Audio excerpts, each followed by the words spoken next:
নমস্কার সুপ্রিয় দর্শক। মহাকাশে শুরু হচ্ছে পূর্ণগ্রাস সূর্যগ্রহণ।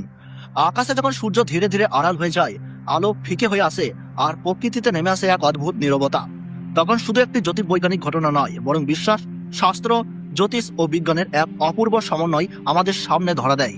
এই রহস্যময় মুহূর্তই হলো সূর্যগ্রহণ। ধর্মীয় মতে সূর্যগ্রহণকে এক আধ্যাত্মিক সময় হিসাবে দেখা হয়।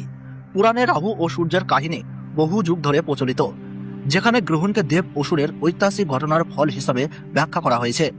অনেক শাস্ত্রে এই সময়কে সংযম, প্রার্থনা ও আত্মশুদ্ধির বিশেষ মুহূর্ত বলা হয়েছে। গ্রহণকালে মন্ত্রজপ, নামস্মরণ, গায়ত্রী পাঠ বা ধ্যান করলে বহুগুণ পুণ্য লাভ হয়, এমন বিশ্বাস বহু মানুষের মধ্যে আজও অটুট। পঞ্জিকাতে গ্রহণের আগে সূতককাল শুরু হয়, যা অশুভ কাজ থেকে বিরত থাকার সময় হিসাবে ধরা হয়। বিবাহ, গৃহপ্রবেশ, নতুন উদ্যোগ বা মঙ্গল কার্য এ সময় এড়িয়ে চলার পরামর্শ দেওয়া হয়। গ্রহণের শেষে স্থান শুদ্ধিকরণ ও দান পুণ্যের মাধ্যমে অনেকেই এই সময় সমাপ্তি করেন। তুলসী পাতা, গঙ্গাজল ও শুদ্ধ আচারের প্রচলন এই বিশ্বাসের অংশ। জ্যোতিষ শাস্ত্রে সূর্যগ্রহণের বিশেষ গুরুত্ব রয়েছে। সূর্য আত্মশক্তি ও নেতৃত্বের প্রতীক। গ্রহণকালে সূর্যের অবস্থান যে রাশিতে থাকে, সেই রাশির জাতক জাতিকাদের উপর মানসিক ও পারিপার্শ্বিক প্রভাব পড়তে পারে, এমন মত বহু জ্যোতিষবিদদের। তাই এই সময় ধৈর্য, সংযম এবং গুরুত্বপূর্ণ সিদ্ধান্ত থেকে বিরত থাকার পরামর্শ দেওয়া হয়েছে। অনেকেই দান, ধ্যান ও জপকে গ্রহণের অশুভ প্রভাব কমানোর উপায় হিসাবে মানেন। অন্যদিকে বৈজ্ঞানিক দৃষ্টিতে সূর্যগ্রহণ এক নিখুঁত মহাজাগতিক সমন্বয়। চাঁদ যখন পৃথিবী ও সূর্যের মাঝখানে এসে নির্দিষ্ট সরলরেখায় অবস্থান করে, তখন সূর্যের আলো আংশিক বা সম্পূর্ণরূপে আড়াল হয়।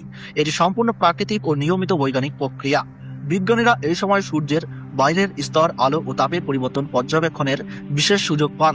অর্থাৎ যেখানে ধর্ম দেখছে আধ্যাত্মিক তাৎপর্য, সেখানে বিজ্ঞান দেখছে মহাবিশ্বের নিখুঁত গাণিতিক সমন্বয়।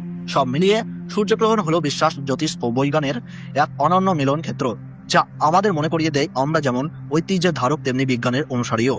ভারতবর্ষ ও বাংলাদেশ থেকে 2026 সালে দ্বিতীয়তম পূর্ণগ্রাস সূর্যগ্রহণ ঠিক কখন শুরু হবে, দুই দেশের আলাদা আলাদা সঠিক সময়সূচি কি, কখন মধ্যগ্রাস আর কখন শেষ হবে এই বিরল মহাজাগতিক দৃশ্য, মোট কতক্ষণ স্থায়ী থাকবে গ্রহণ, গ্রাস মান ঠিক কত, সূর্যের কত শতাংশ ঢাকা পড়বে, ধর্মীয় মতে সূতককাল কখন থেকে শুরু হচ্ছে, কত ঘন্টা আগে থেকে শুভ কাজ করা এড়িয়ে চলা উচিত, ভারতবর্ষের কোন কোন রাজ্য ও বাংলাদেশের কোন কোন জেলা থেকে দৃশ্যটি উপভোগ করা যাবে, এই সমস্ত গুরুত্বপূর্ণ প্রশ্নের পরিষ্কার, সাধারণ ও নির্ভুল উত্তর থাকছে আজকের ভিডিওতে।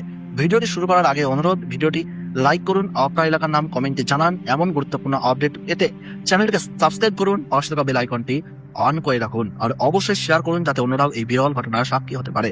চলুন শুরু করি আজকের বিশেষ রহস্যময় মহাজাগতিক পূর্ণগ্রাস সূর্যগ্রহণ। পূর্ণগ্রাস সূর্যগ্রহণ তখন হয় যখন চাঁদ সূর্য ও পৃথিবীর মাঝখানে এসে পড়ে, কিন্তু চাঁদ পৃথিবী থেকে তুলনামূলক একটু দূরে থাকে। চাঁদ দূরে থাকার কারণে সূর্যকে পুরোপুরি ঢাকতে পারে না, ফলে সূর্যের মাঝখানটা অন্ধকার হয়ে যায় এবং চারপাশে আগুনের আংটির মতো উজ্জ্বল আলো দেখায়। এই কারণে একে বলা হয় পূর্ণগ্রাস সূর্যগ্রহণ বা রিং অফ ফায়ার।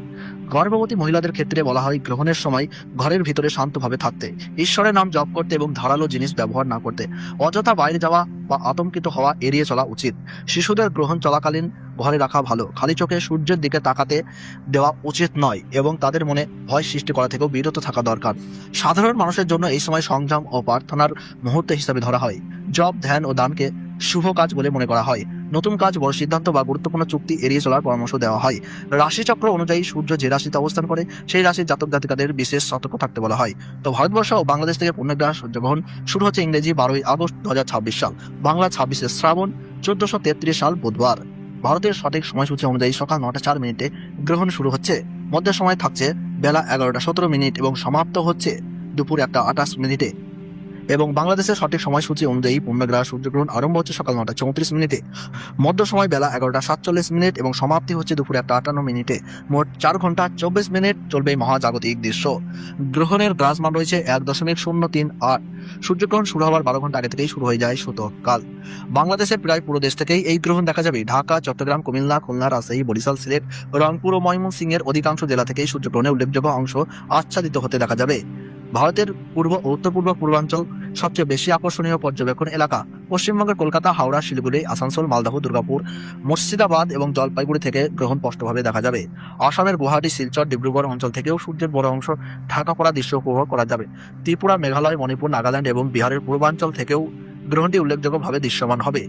বিশ্বের আরো যেসব অঞ্চল থেকে এই পূর্ণগ্রাস সূর্যগ্রহণ দেখা যাবে তা হলো দক্ষিণ পূর্ব এশিয়ার বেশ কিছু দেশ, ইন্দোনেশিয়া, মালয়েশিয়া ও থাইল্যান্ডের অংশবিশেষ। এছাড়া অস্ট্রেলিয়া, উত্তর পূর্বাঞ্চলের কিছু এলাকা থেকেও বিরল রিং অফ ফায়ারের দৃশ্য উপভোগ করা যাবে। সব মিলিয়ে ভারত, বাংলাদেশ ও এশিয়ার প্রশান্ত মহাসাগরীয় অঞ্চলের বহু মানুষের জন্য এটি হতে চলেছে এক অবিস্মরণীয় আকাশীয় প্রদর্শনী।